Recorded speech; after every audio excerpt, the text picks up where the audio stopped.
بسم اللہ الرحمن الرحیم۔ تین حصے کر کے دوست احباب کے لیے، غرباء کے لیے اور اپنے لیے تقسیم کر لیں تو یہ قربانی کی روح کے مطابق ہے۔ سارا اگر خود استعمال کرنا چاہیں تو بہرحال اس کی بھی اجازت ہے، لیکن قربانی کی روح کے منافی ہے۔ جس کو گوشت لگتا ہے اس کو کھال بھی لگتی ہے۔ جس طرح گوشت آپ خود بھی کھا سکتے ہیں تو کھال خود بھی استعمال کر سکتے ہیں، یعنی آپ کھال کا مسلح بنا کے گھر رکھ سکتے ہیں، کھال کو اپنے گھر کی کسی ضرورت میں جو ہے وہ لا سکتے ہیں، لیکن قربانی کی کھال بیچ لیں اور اس کی قیمت اپنے مصرف میں لائیں، یہ نہیں کر سکتے۔ قربانی کی کھال اگر بیچ لی ہے تو اس کے پیسے صدقہ آپ کر سکتے ہیں، کسی دوست کو دے سکتے ہیں، کسی غریب کو دے سکتے ہیں۔ تو قربانی کی کھال جس کو مرضی دیں، لیکن بہتر یہ ہے کہ قربانی کی کھالیں مدارس دینیہ کو دی جائیں، چونکہ یہ مستحق بہت زیادہ ہیں۔ مدارس دینیہ کے بجٹ کا زیادہ تر انحصار قربانی کی کھالوں پہ ہوتا ہے۔ کسی زمانے میں مدارس دینیہ کے لیے، مساجد کے لیے اور خانقاہوں کے لیے امراء، رؤساء اور حکام جاگیریں مقرر کرتے تھے اور ان کا نظم و نسق چلتا تھا۔ ہمارے دیہاتوں میں آج بھی مسجدوں کے نام پہ 8-8، 5-5، 6-6 جو ہے وہ ایکڑ نام ہوتے ہیں اور مسجد کی ضروریات اور اس کے محاصل سے پوری ہوتی ہیں، لیکن اب تو مدارس دینیہ کا انحصار رہ ہی قربانی کی کھالوں، زکوٰۃ فنڈ اور لوگوں کے تعاون اور مخیر حضرات کی کوشش سے رہ گیا ہے۔ اس لیے اپنے مدارس کی طرف بہت زیادہ توجہ دینے کی ضرورت ہوتی ہے اور قربانی کی کھالیں کوشش کر کے خود مدارس دینیہ کے اندر پہنچائیں۔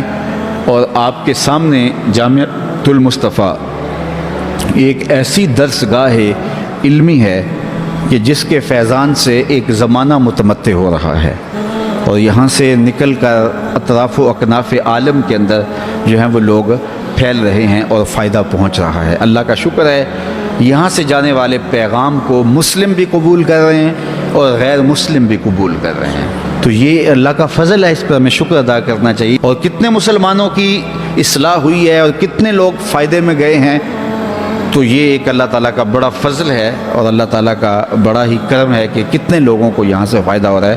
اور ظاہر ہے ہم ساری زندگی تو نہیں بیٹھ رہیں گے، ایک وقت عمر کا، زندگی کا ہم نے پورا کرنا ہے، اس کے بعد ہم نے چلے جانا ہے، تو ہماری جگہ اوروں نے آنا ہے۔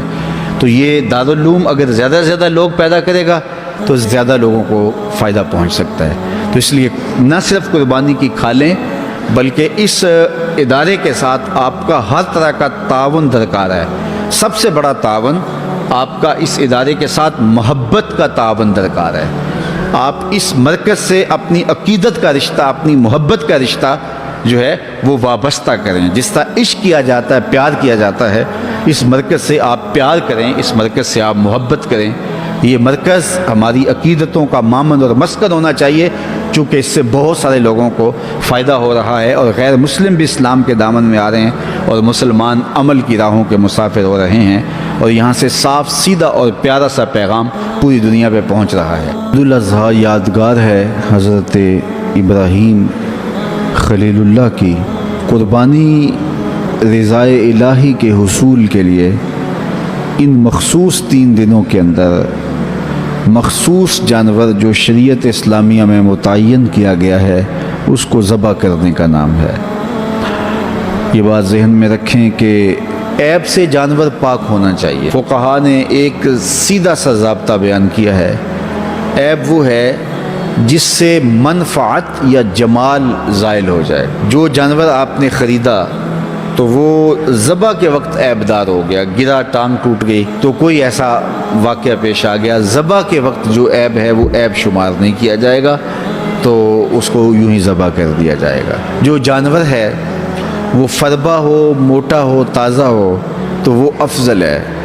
2 جانور کرنے کی بجائے 1 جانور فربا ہو تو وہ زیادہ افضل ہے۔